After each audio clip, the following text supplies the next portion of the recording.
All right, welcome to the Dallas Cowboys postgame show. It's not on the ticket.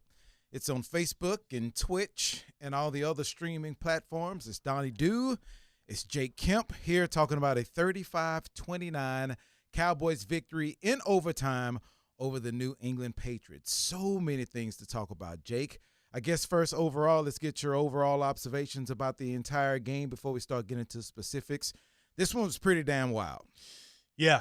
This team doesn't really play boring games. It has the unique quality, I think, of being both a game they should have easily won and easily lost, right? Because they were able to do pretty much whatever they wanted for most of the game offensively outside of the red zone. They're doubling you up in snaps. They're doubling New England up in yards. But they also had so many back-breaking penalties. You're not going to go on the road and commit that many penalties and take that many big plays off the board and get too many wins. No, that's true. And when you put yourself in a position of, you know what, we are dominating this team offensively, but the red zone problems kind of whack-a-mole this ugly head again. We thought they were down, and all of a sudden it popped back up because early on, you got first half especially, they're 1 of 4 in the red zone, and that's just not going to get it done. So and they wind up the game 2 of 5 in the red zone, and that's not going to get it done. You always worry about a Bill Belichick coach team as far as trying to take things away from your strength, and offensively, offense is the strength of the Cowboys, and it almost felt like they didn't even allow Belichick to take the things away. They did it their damn selves to take those things away. But, hey, they get this victory 35-29 on a walk-off touchdown pass from Dak to CeeDee Lamb. They ran that play like 3 times in a row down there in overtime just to kind of give them different looks, and they were going to run it before they called the timeout, and they just kept going back to that well, and it worked. It was the CD hand up in the air before Dak even turned around to let him know that he's open, and they take care of this thing. So they're 5-1 now, on top of the division, go to Foxborough and get a hard-fought win, and you know what? They made it hard on themselves. And they had a lot of things to overcome. They had to overcome penalties, like you said, big plays that they gave up on the one touchdown after Diggs had his pick six.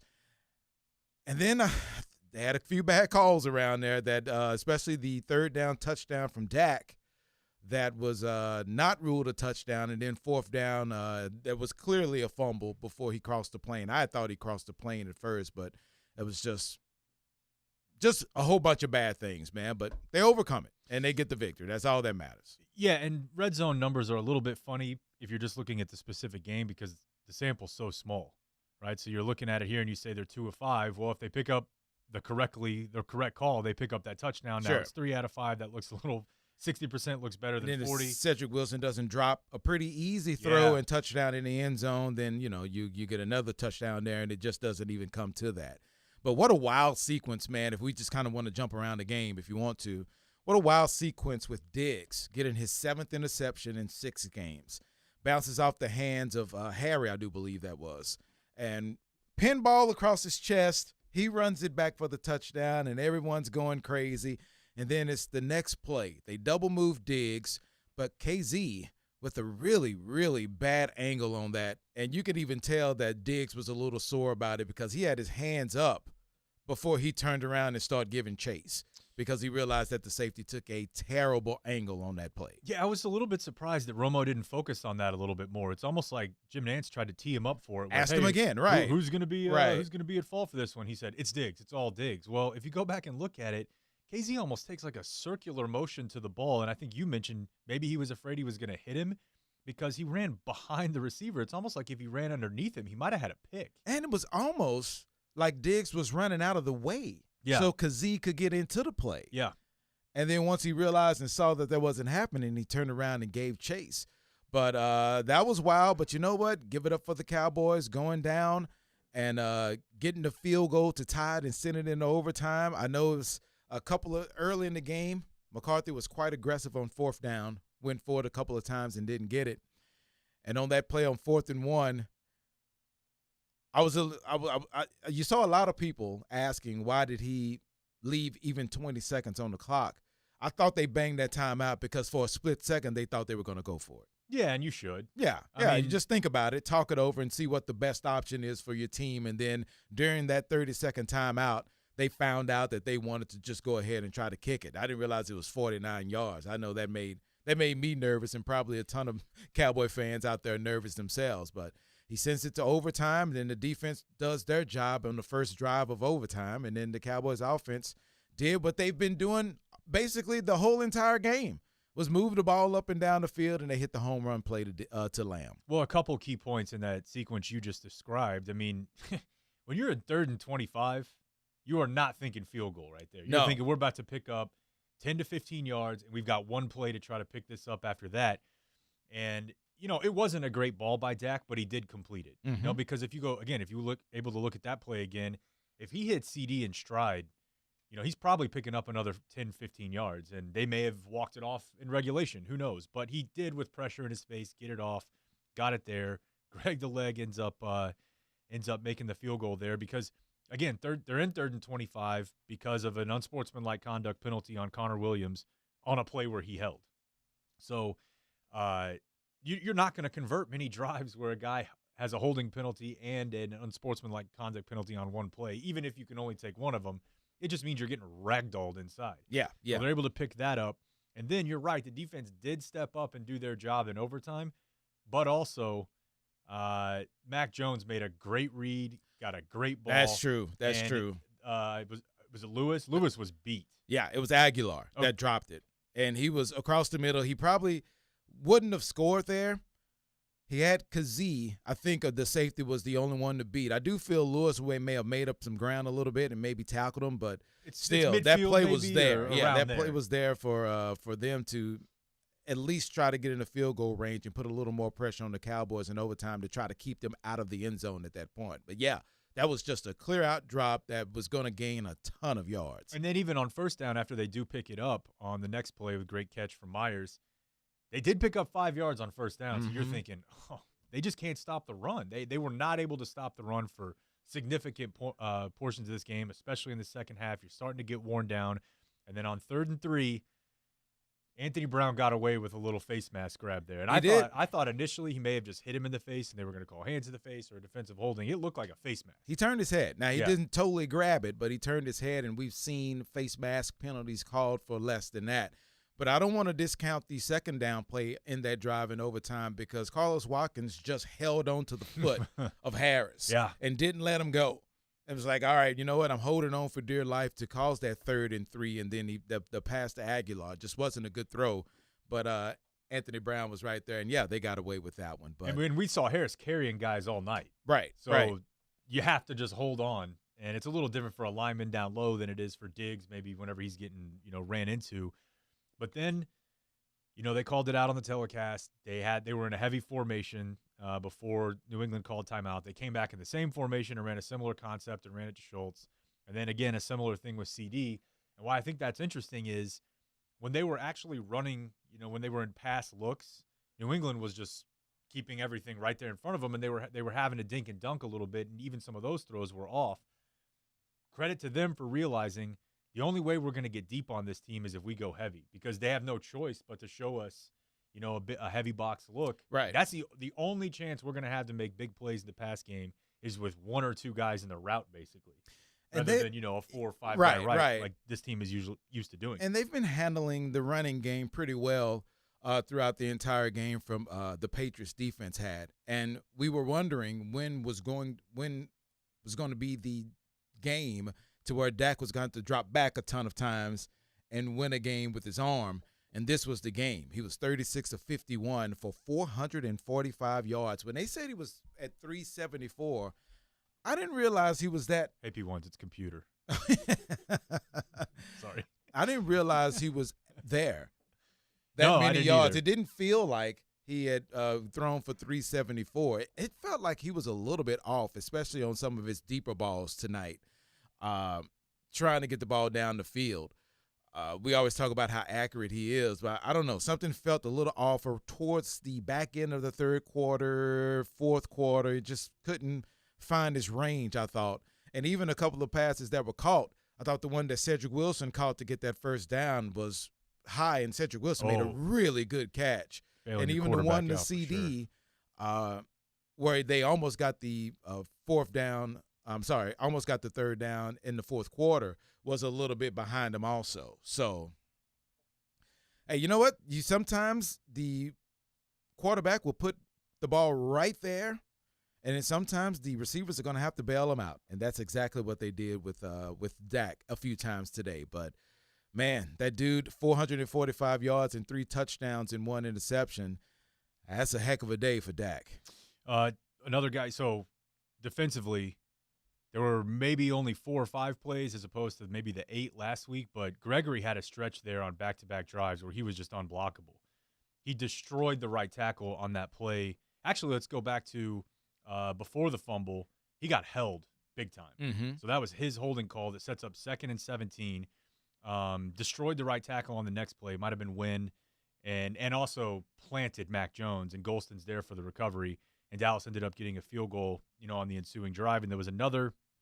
The next possession, New England gets the ball back, and first down, they stop Aguilar on the jet sweep. Second down, Gregory just destroys Wynn again, and Diggs is there for the tackle, and that's when 2 plays later they were able to get the punt block, which I don't know how much of that. I guess it's credit to Fossil. It looked to me like Gifford was unblocked, basically. Mm-hmm. So, but still, you saw something, and too many times you see the Patriots, sort of weasel out games with a special teams advantage, and they didn't. Because the Cowboys were able to get that done, and that ultimately didn't lead to points because that was the play where Dak was not called in on the third down. But still, you block a punt, you set up plays from the 1-yard line to score. So they did make a couple of those little, momentum, if you want to call it that, sure. but just flipping the field, giving your offense a chance to put up points. We are not on the radio, but you can call us on this post-game show on Twitch, call and internet, Facebook, and YouTube and all that stuff. I have the number right here in my hot little hands. 972-708-4313. I know this is not going to work, but I'm going to put it up to the camera. Why wouldn't it work? 972-708-4313. Now, I don't know if it's like in focus or close enough for them to read or whatnot. Are you buzzing the lens up there? Lens buzz. There you go. What did you think about the Cowboys early on, Jake, as they are moving the ball up and down the field? Well, the first 4th down, I know you are a pretty aggressive guy when it comes to 4th down and short or whatever. So do you feel that those were the correct calls early on, deep in your own territory, to go for it on 4th down, first drive? Yeah, I did. And it was interesting to me that they didn't measure that, or that they didn't, the first one, I guess, is the one I'm trying to pull up here. The first one was the Zeke where he kind of sat down, and from one angle it looked like he got the first down, because the ball of the nose of the ball has to do is touch the 35. Yeah. And I thought one angle that he got it there, and then another angle where he just sat down and he had the ball to his side looked short. So they called it short on the field. They challenged it, and they did not get it reversed, and New England scored a touchdown on that first drive. Yeah, I mean, I'm a fan of that.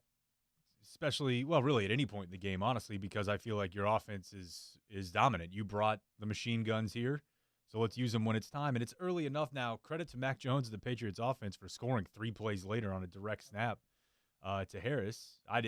Honestly, I'm going for it there because I don't expect Mac Jones to be able to immediately put it down my throat. And then the other one was on the third drive, and that was really all Zeke.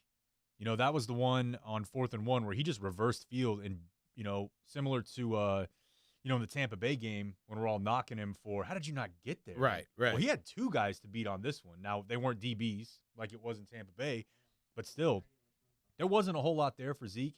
He bounced, reversed field, and just showed some speed. Big time. Yeah, we're talking about we're talking about Zeke not having the speed or whatever, because Pollard is just looks so much quicker than Zeke, but showing some speed to get around the edge and get those 3 yards on 4th and 1 was really huge. Now, it was an interception when Cedric Wilson, when the ball bounced off his hands and he picked it off. But that 4th down, I thought that was the right call also.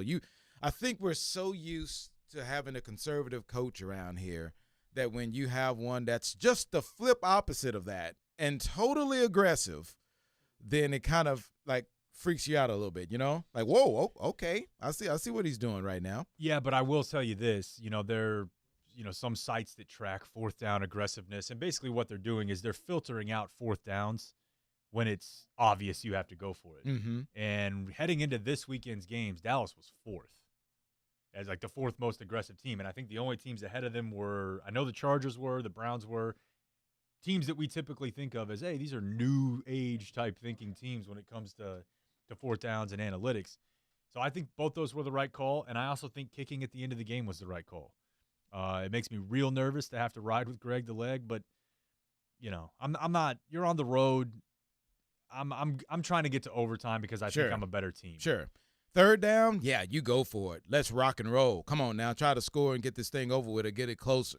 But on 4th and 1 in that situation with 20 seconds left, you have to try and send that thing into overtime. I think so. Because all you're going to do, just it's catastrophic. You don't get it, game is over. And even if you get it, how many more opportunities are you going to get it to try to get it closer or in the end zone? It's not that many.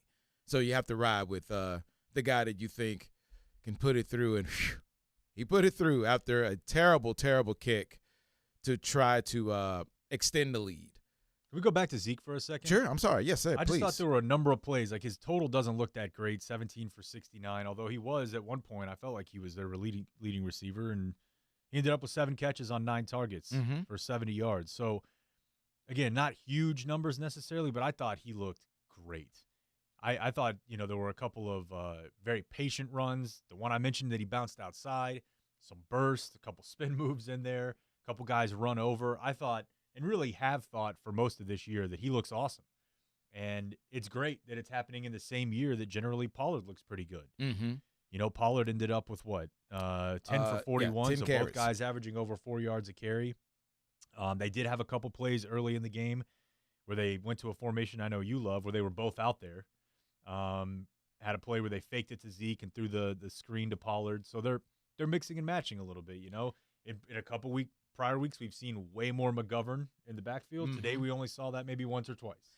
Man, those other little things matter so much that don't show up in the box score, and why some people are considered valuable being on the field.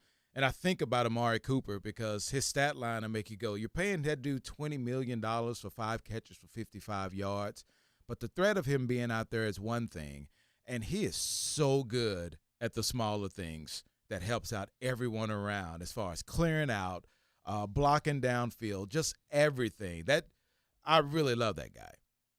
Yeah, and I think that just kind of adds on to what you're saying about Zeke, because you look at the stat line and you go, 17 for 69, he maybe had a down game.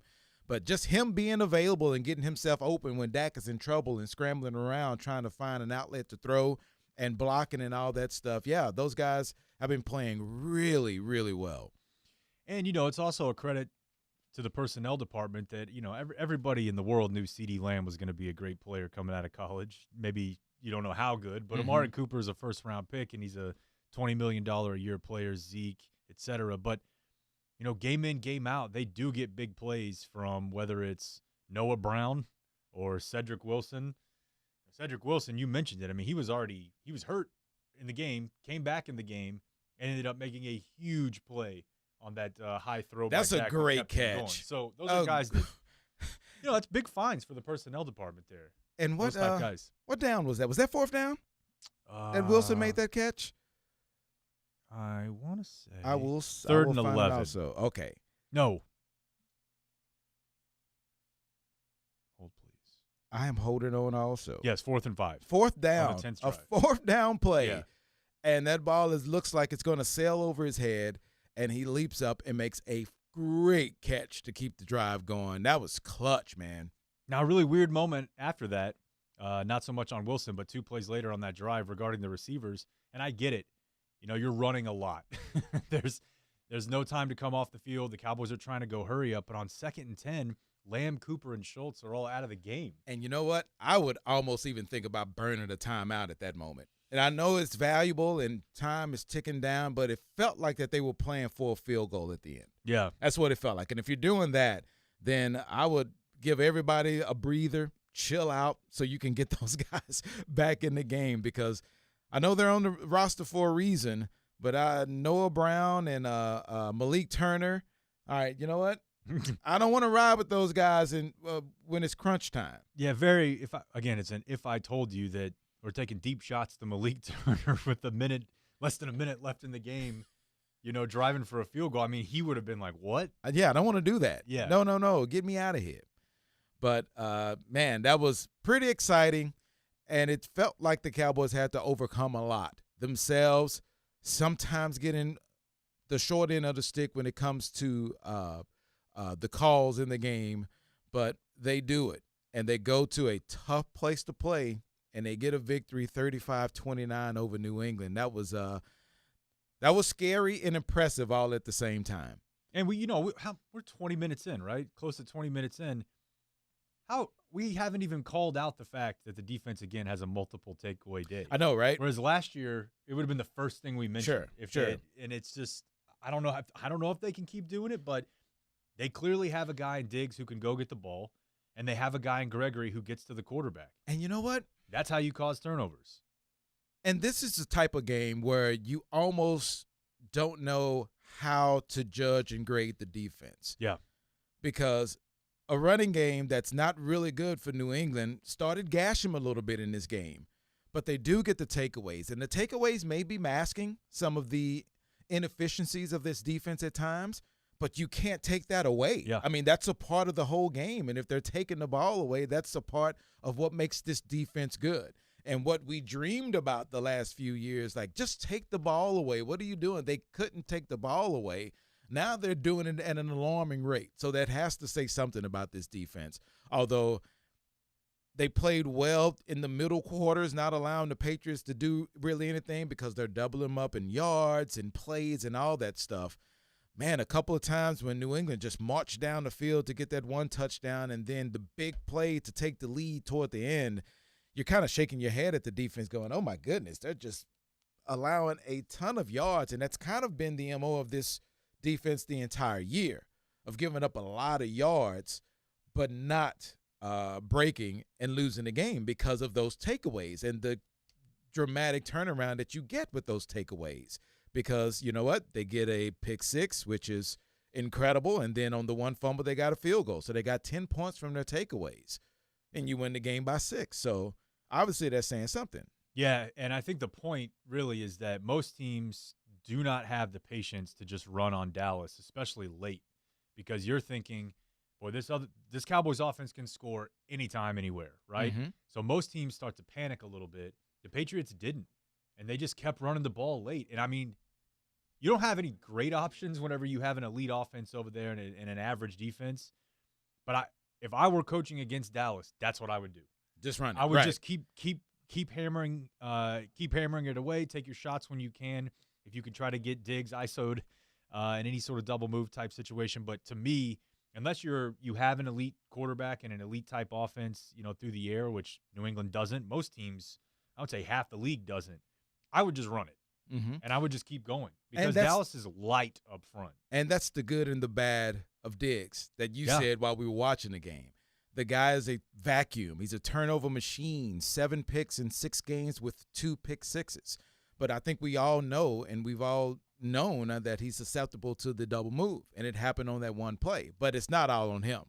He thought he was going to get a little help. He thought he really, really had some help, and because he took a bad angle on that. So it's a wild ride with this defense, and there are going to be times when the Cowboys maybe on offense can't move the football and score 20 points against the Chargers but still win.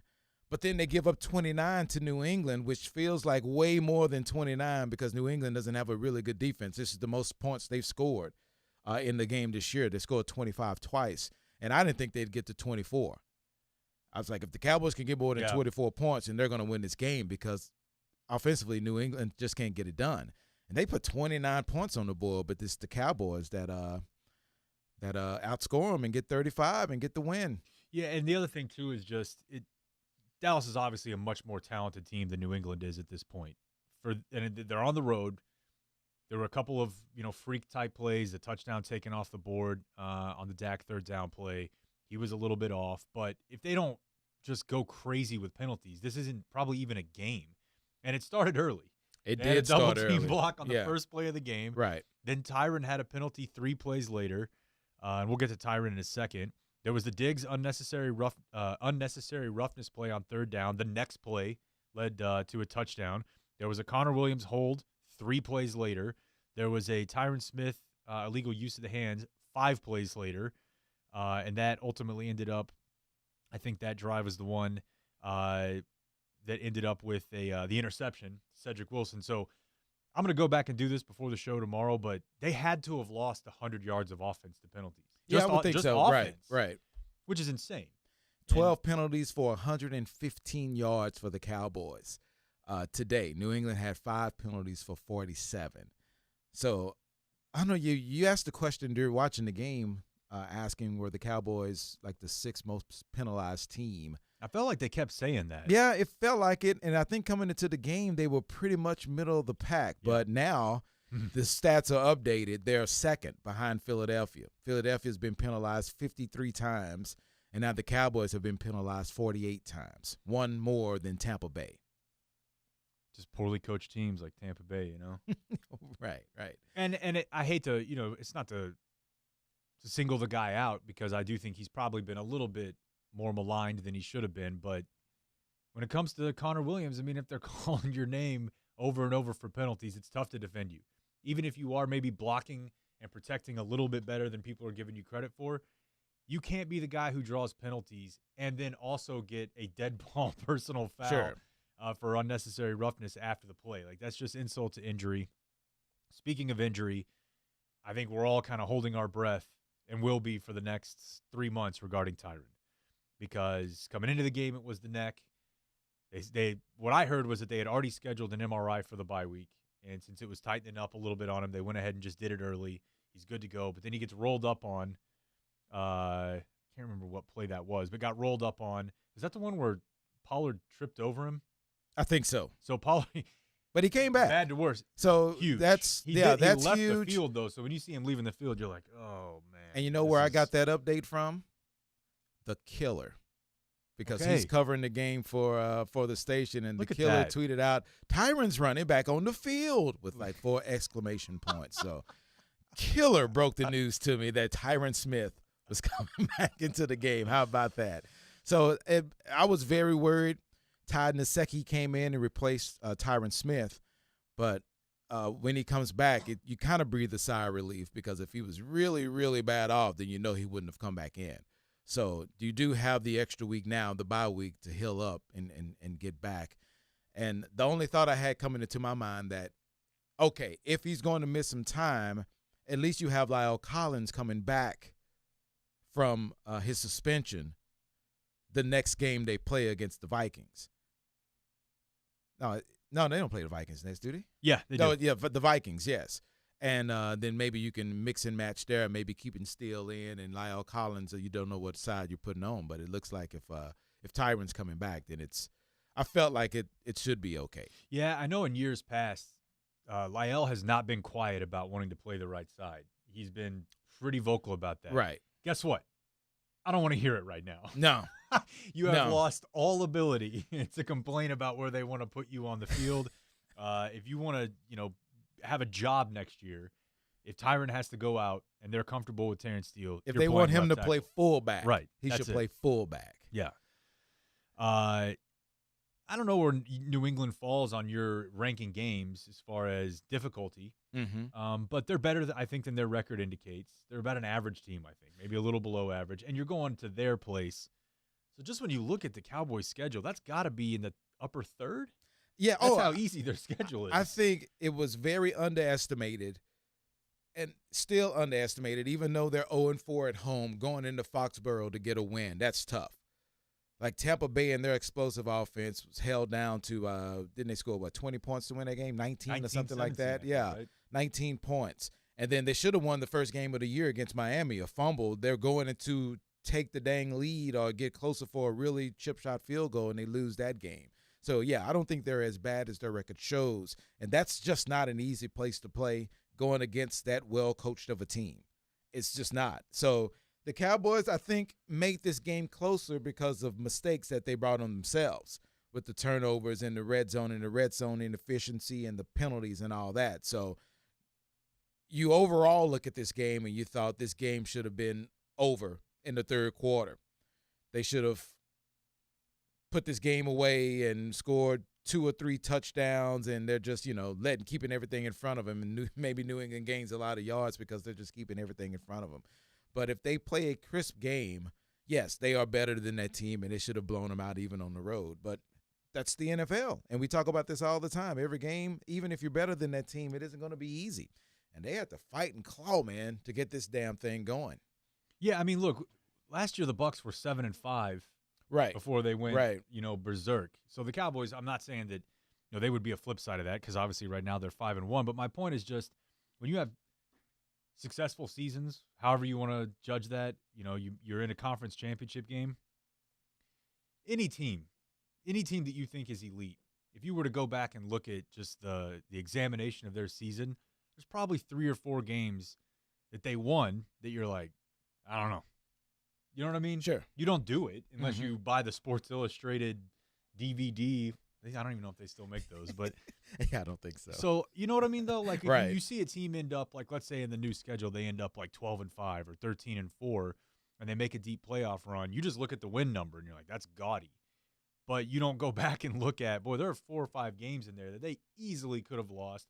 Possibly should have lost based on all the mistakes that they made. You just say, look, they got it done. And that's the mark of a better team, I think. And this is why I think now you have a larger sample size to say you shouldn't be hesitant to talk about this thing being different than what it was before.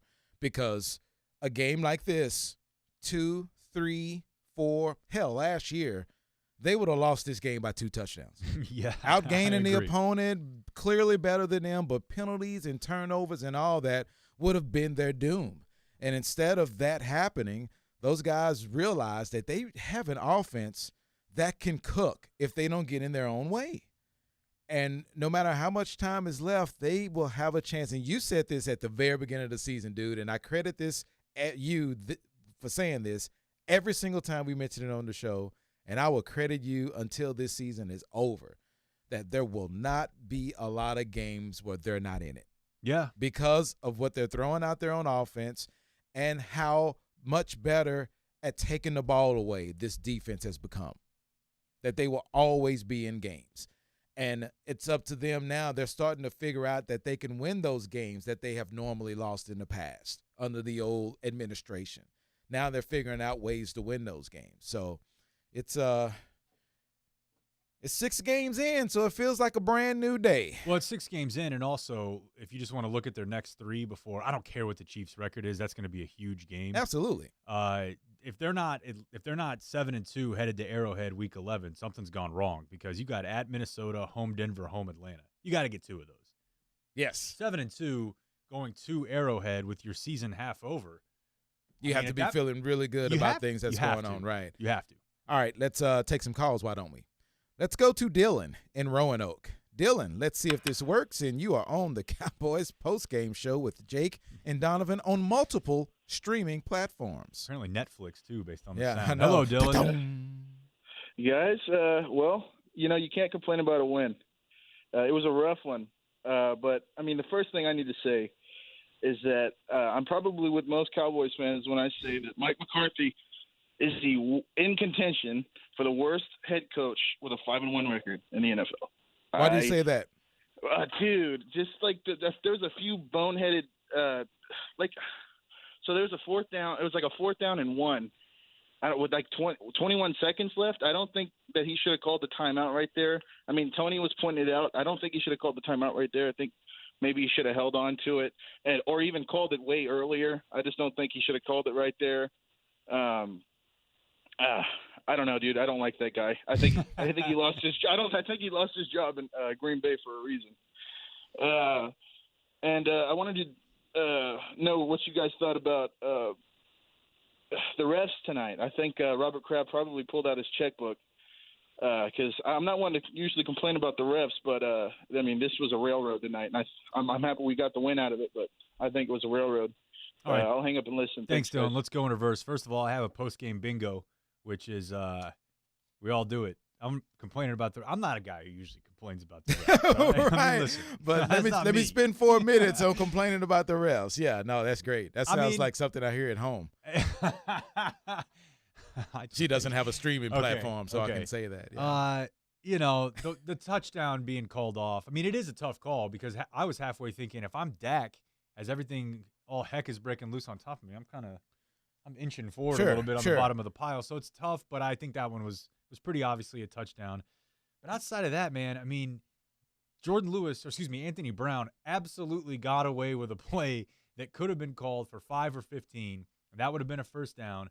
Now the Patriots still have the ball in overtime. I don't know. I think it all comes out in the wash until there's a really egregious play that is points. Now, yeah, I felt that the third down non-touchdown to Dak was egregious, and that's a point. Yeah. And you talk about you may not be in a situation where you were in right there because if that's counted like it's supposed to. Yep. That was a touchdown. Yep. Now the fourth down when he knocked the ball away, that was a good call. Yep. At first I thought it was a touchdown. I thought the point of the ball broke the plane, but it didn't. It was knocked loose, but it shouldn't even come to that because that should have been a touchdown early. And then on some of the penalties, like how many of those did you feel were ticky-tacky? There may have been one, but I mean, Mike is trying to kill a guy with a horse collar. Diggs' personal foul was obviously a personal foul. Diggs was definitely a personal foul. I didn't think that was a horse collar. Man, it felt to me like he had his hand. I thought he just kind of put his hand back there, but I didn't feel like he tackled him with his hand being back there. But that is what it is. I got a note, Dak, right calf injury on the last play. He's going to be reevaluated tomorrow. That's huge. Yeah, I'd like to go back and see that play again and see. Yeah, because the only thing you see is Lamb on the run by himself and you're celebrating. But, yeah, that's probably not – it's not probably. It's not good news, but they do have the week off. So that helps a ton that you don't have to play next week. Let's go to Peyton in Plano. Hello, Peyton. You're on the postgame show on all streaming services. That's awesome. I appreciate you guys having me. So a couple things. I kind of agree with the caller before about McCarthy, and the reason I say that is because I'm thinking ahead. Like if we're going deep in the playoffs, that kind of decision-making, like I also attribute like our penalties, would that not go on McCarthy? And then also like that first challenge he had on the Zeke, which I didn't think was close. So like when I'm sorry, I'm gonna let you finish, Peyton, but I kind of disagree with you on that one. I think you have to challenge that because I do think it was close, and there was one angle where it looked like the point of the ball was at the 35, and another one like he sat down. So I think we can kind of argue that, saying that was a bad call and that's on him. I think as a coach, it's early, but I think that was a good challenge. Okay, I just think it made it to where then they couldn't challenge on the third down play, so then the refs screw that up. That was huge. Happens. And so for me, if we're thinking, hang on, the third down play is not challengeable because it's wasn't that under 2 minutes, or am I high? No, it was under 2 minutes. Yeah, you're right. Sorry. There was another play though. I felt like there was another play. I'd have to pull it up. The third down on the touchdown couldn't be challenged by the coach because it's under 2 minutes. All right, go ahead. I'm sorry, Peyton. Go ahead. No, you're good. And then secondly, like I'm having PTSD flashbacks to what the LA Rams did to us in our run defense in the playoffs. Sure. And so I'm feeling like our inability to have a good coach, he seems to get in the way a lot, and then our run defense is really going to be a hindrance and a barrier to us making a deep playoff run. All right, I'll hang up and listen. Thank you guys. Thank you. You don't expect Damian Harris to go off like he did. And that was 18 carries for 101 yards. As a team, they had 27 carries for 120 yards. So it seemed like an inopportune time for those guys to kind of burst up the middle, especially the one drive where they scored the touchdown. They looked unstoppable on that one, and that was very concerning.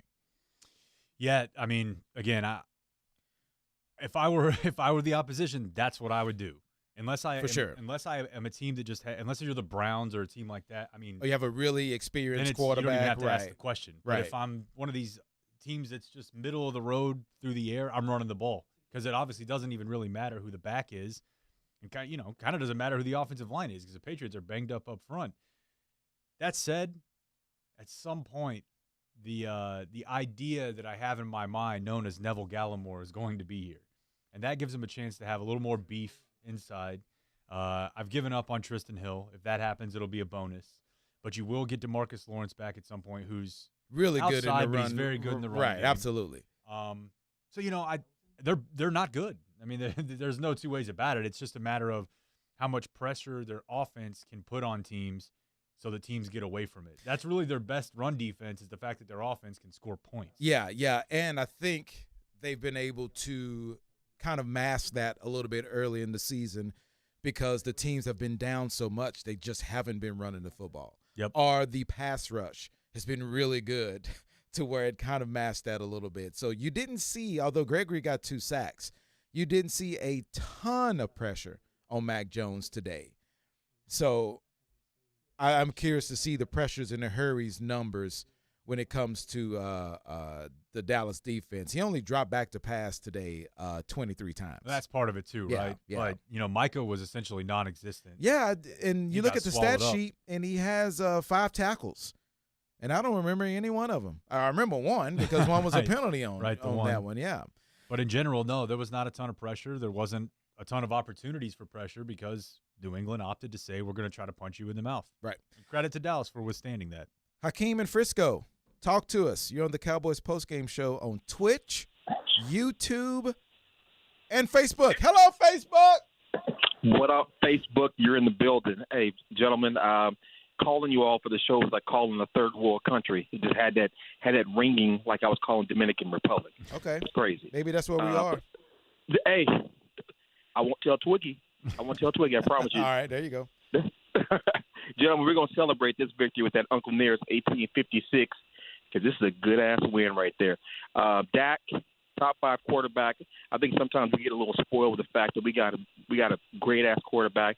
And so shout out to Dak. I thought Zeke ran really hard. I thought that 4th down play where he went around the corner and he turned on the Jets, that was huge. So great job overall by the offense. My question to you guys, and we haven't really even talked about this, is special teams. From the punt block to the field goals and so forth. Garrett used to always preach about all 3 phases. Now, I know we know how great the offense is, but after the offense, is the special teams next? Is it defense? What do you think is probably our weakest link, special teams or defense? Thanks, guys. Man, that's a tough one because, again, with special teams, the sample is so small, right? Mm-hmm. You just don't get that many chances to make plays. So, I mean, I agree with Hakeem, but if Greg Zuerlein misses the field goal at the end of the game, then we're not even we're sitting here trashing the special teams, right? Mm-hmm. So it always feels weird, unless a team's done it for several years like the Patriots have, to get 2 one way or the other on special teams. It's obvious they're a more risky special teams unit than we've seen in years past, but that doesn't take much. It's just wild ass, man. You just never know what you're going to get from Zuerlein. And they showed the stat that he was 1 of 3 in the first game of the year when he basically cost the team a victory. And then he's 10 for 10 after that. And then when he lines up for the 51-yard field goal to take the lead, who had the confidence that he was going to make it? I didn't. No, I didn't either. No. And who had the confidence that he was going to make the last one to tie the game and send it in overtime? Yeah, no. No, you don't. So it's been a while since you've had the confidence here that a kicker was going to go out and just nail a field goal. So it's just a white-knuckle ride with an aggressive coach. And don't get me wrong, Mike McCarthy does have the aggressiveness that I think a lot of people want around here. But when it comes to – you know what? I am going to say it because I'm not scared. Settling for really long field goals to either win the game or send it to overtime, it just makes you stinking nervous. Oh, yeah. Like, when have we gotten to a point that 49, 50, 51-yard field goals are just routine? When did that happen? Because it had to be just recently. Yeah. Because there were times where coaches are going to just go wild ass to try to get you a 40-yard field goal, and you may still be nervous about it after that. But now we're just counting on these dum-dums, these bobblehead-looking dudes, just to hit 48, 49-yard field goals routinely. Probably offensive. Well, he looks like a bobblehead. Somehow. It's the toy. But how can a toy be offensive? Oh, I could show you some. I'm positive. I don't have to go back that far. Not far at all. You want to go to another phone call?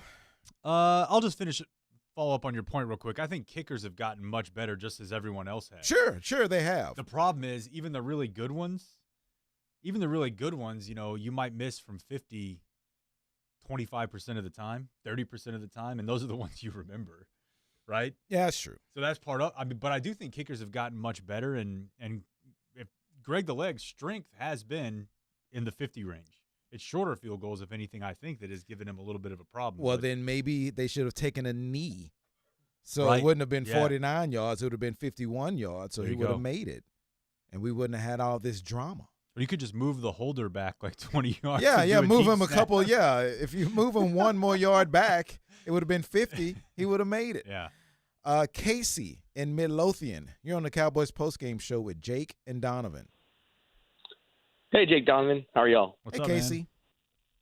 man? Doing all right. Hey, man, just well, my biggest thing is how do we lose out on 6 points? Even if on the first McCarthy, he decided. I'm sorry, I've been drinking a bit. Oh, no way. All right. We missed out on 3 points by. I think the first one was interception, right? So if we would have been conservative, it would have been 3 points there. 3 points on the second one by going on fourth down. So that's 6 points. No need for overtime if we would have gone there. So I'd just like to see your point of view on that, and I'll hang up and listen. Thank you. It's 3rd and 9 at the Patriots 16. I'm not worried about 3 points right there. It's early in the game. It's just at the beginning of the second quarter. Let's score some touchdowns. And that ball just bounced off of Wilson's hands and right to, was it Duggar? Duggar. Yeah, that got that one. And look, at the end of the second half, when they had the 1st and goal at the 1, Jake, we've been doing this post-game show long enough to know that if they would have passed that thing 4 times and didn't get it in, people would have had a fit There's no doubt about not running the football. And I think if you can line up 4 times for 1 yard and run the football, you should be able to get it. But guess what? Sometimes defensively, they make good plays too. And while you got screwed on the 3rd and goal because Dak scored, on the 4th down play, which is another quarterback sneak, which I think is still the right call, the defensive guy just hit the ball out of his hands. He made a damn fine defensive play. And that's what it's all about. I mean, I'm pretty sure people are upset that you didn't play action. I think I saw your boy Coop on Twitter get a little upset that they didn't play action. But all that stuff is just results-oriented. Because if they would have play actioned and they would have thrown an interception, we would have been yelling about them not running the football. If you can't get a yard and line up and run the football, then what's the point? Yeah, I'm fairly confident that had they gone play action and Dante Hightower would have picked it, Coop would have been saying, why don't you run the damn ball? Right. Go back to the play fake they ran where they ran the levels concept, the high-low with Schultz and Jarwin on the touchdown. Mm-hmm. That was a fingertip away from having that right. And if you tip a ball up right there, who knows? Yeah, it could fall harmlessly on the turf. He could pick it, all that good stuff. A lot of junk going on at that part of the field. No question. But it's all results-oriented. And, yeah, I thought they handled that situation perfectly. If it's 4th and goal at the 1 right before the half, I don't mind my coach being pretty damn aggressive and going for a touchdown. Doesn't bother me a bit. You? No, doesn't bother me at all. You're Mr. Madden, though, so nothing ever bothers you.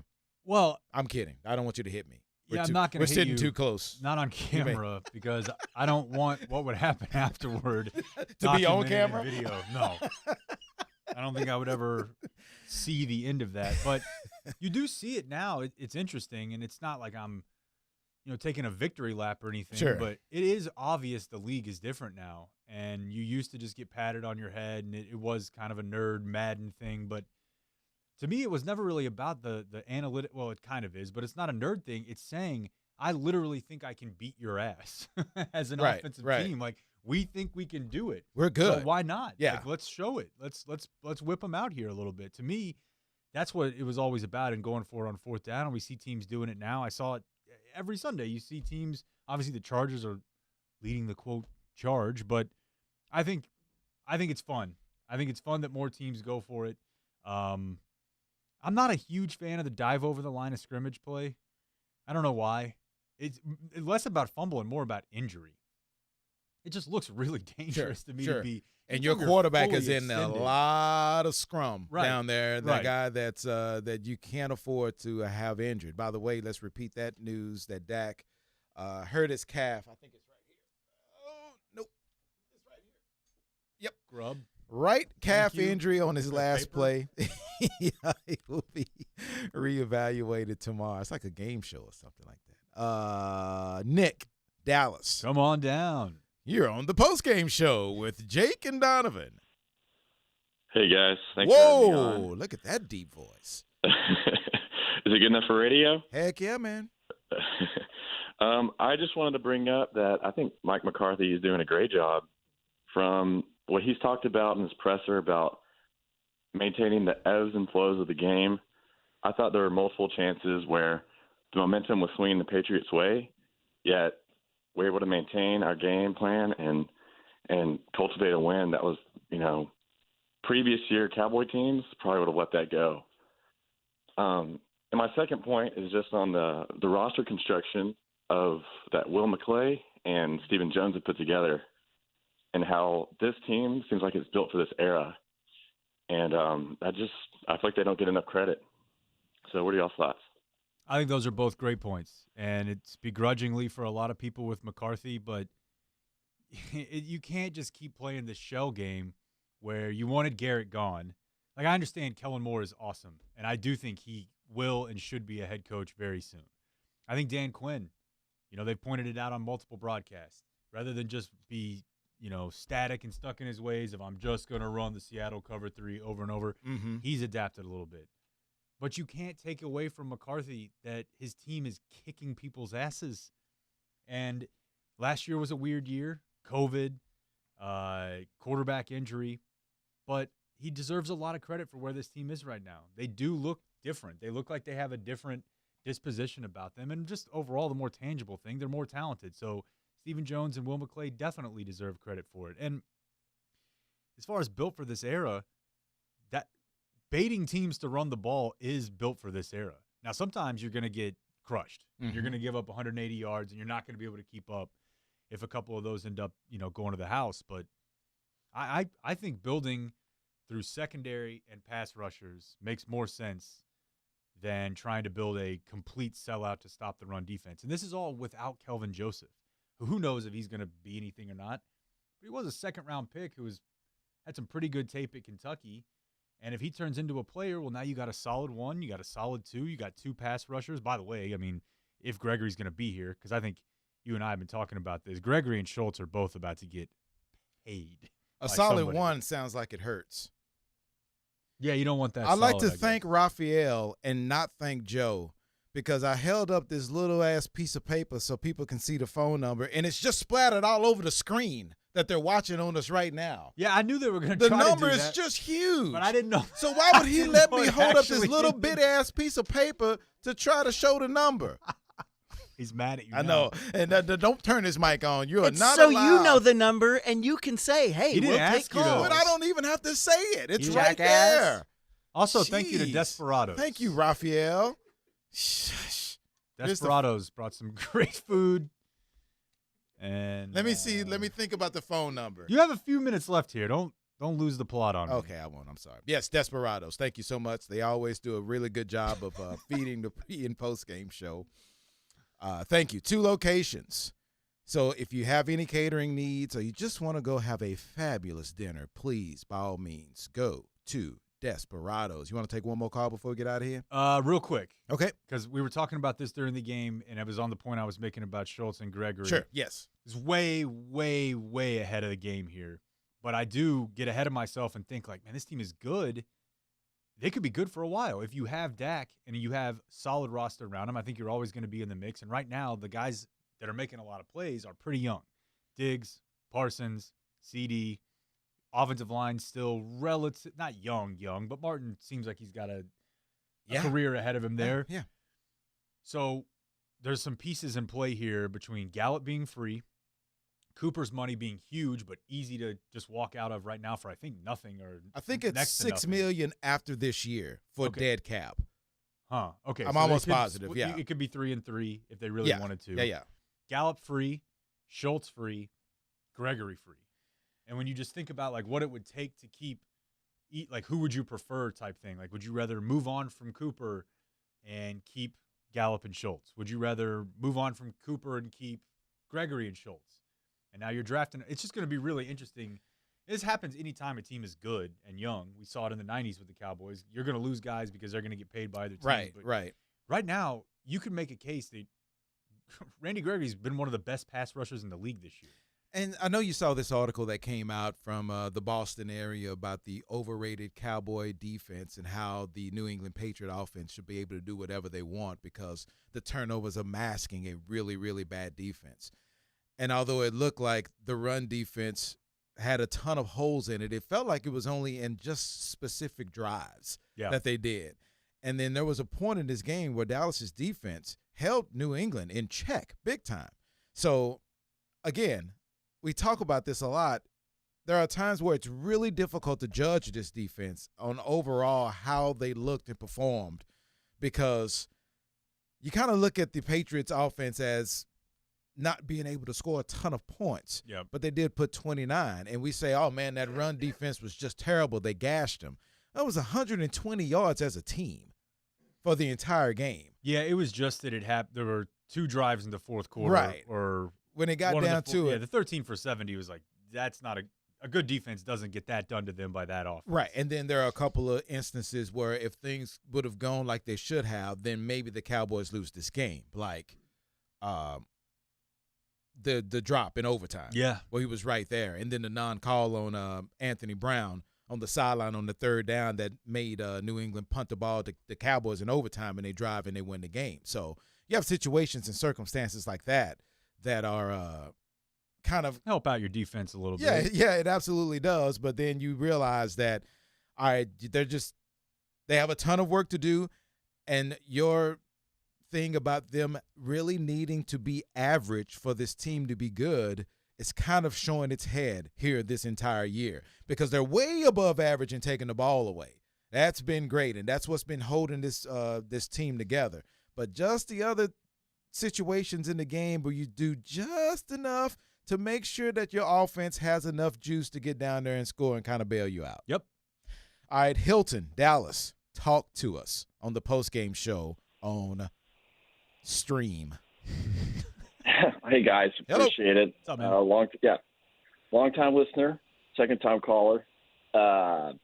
Anyways, I wanted to get y'all's input because I don't know how many times Connor Williams has gotten a penalty this year, but if I were a betting man, I'm pretty sure I'd be making some good money on him. And I just think that he's now become a liability to our offense, as he got that.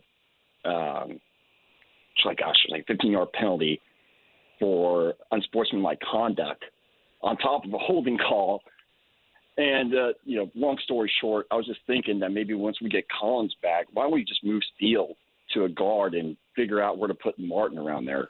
Because I think Steele's been doing pretty well. So, I don't know. Yeah, okay. Thank you for your call, Hilton. On that. If that were to happen, it would not be Steele. It would be McGovern. Yes. Whether it's replacing Biotish or replacing Connor, it would be McGovern. And I don't know that would be a bad idea or not.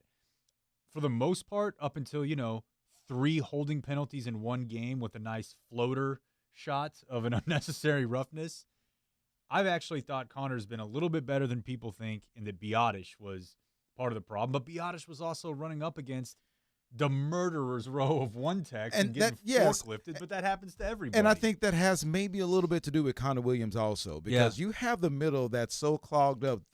They aren't big guys. And those guys they were going up against were stinking huge. Now, I don't know if this is updated. I have no idea. And if it's updated, it's going to look even worse for Connor Williams. But the most penalized player in the NFL is 2 guys that had 7. I don't know if that includes today. And it would be Connor Williams and Alex Leatherwood, the offensive tackle from the Raiders. They both have 7. Well, it's either bad or horrible. Right, He's because either tied for the league lead or he's running away with it after because it was three of them today, right? Well, I guess to your point, though, yeah, it'll be 3. It'll just only be 2 holds, right? Because they declined the third. That's right. That's right. They declined the holding, and it's just the unsportsmanlike conduct. Right. Yards. So he'll have 2 penalties if this isn't updated, and he'll be at 9. It'll be 3. It'll be 2 holds in the Oh, unsportsmanlike. gotcha. Okay, not that's just right. Not 3 holds. Ooh, either way, he can that'd either be at 10 or. But still, it's bad, man. Yeah, that is bad. Are we done, Joe? We are DUN done. Boy, what a fine T-shirt you have on today, Jake. Very, very fine. I don't know who that is, but what a handsome fella that is, especially at 50. Thank you so much for listening to this post-game show. Thank you for tuning in on the stream, Facebook, Twitch, YouTube, all that good stuff. Thank you to Desperados. Thank you to Desperados once again. 2 locations, Greenville and Campbell. Please go if you are any catering needs or you need to go to dinner, you want to get some of those fish tacos, get the burger. The burger at Desperados is choice. I'm telling you, go check it out. We are off next week because the Cowboys have a bye week, and we will be back on Halloween night as the Cowboys take on the Minnesota Vikings. That's a night game also, right? It is. Sunday night football. Yes, sir. So we won't have anything that gets away from doing a 2-hour Cowboys postgame show late at night on Halloween night. You want to dress up? You want to do it in costumes? 100%. Let's do it. That's what I'm talking about. We'll have a costume, but no one will see us. It'll just be us. We can set this thing up, I'm sure. Can we really? Okay. Yeah, why not? If we set this thing up and do it on all the platforms, I will wear a costume. I'm going to go as Mike Zimmer when he had the eyes. Oh, that's so wrong. I'm sorry, Mike Zimmer. It's football themed. It is football themed. What if I go with Randy Moss with a moon on my butt? Okay, like I like did that in too. Green Bay. You know what? Yeah, I like it. It's themed. It's themed. One last thing before we go. Dak on his calf strain, he said on the last throw, came down funny. Great timing going into the bye week. He smirked. Y'all can have fun with this one. Says he would have stayed in the game if the game didn't end on that TD pass. So take that as you will. They do have the bye week. Thank you, Joe. Thank you, Josh. We appreciate it. We will be back in a couple of weeks. So enjoy your Cowboys bye week and listen to the ticket tomorrow starting at 5:30 because I'm sure everyone will have a ton of great, wild, crazy things to say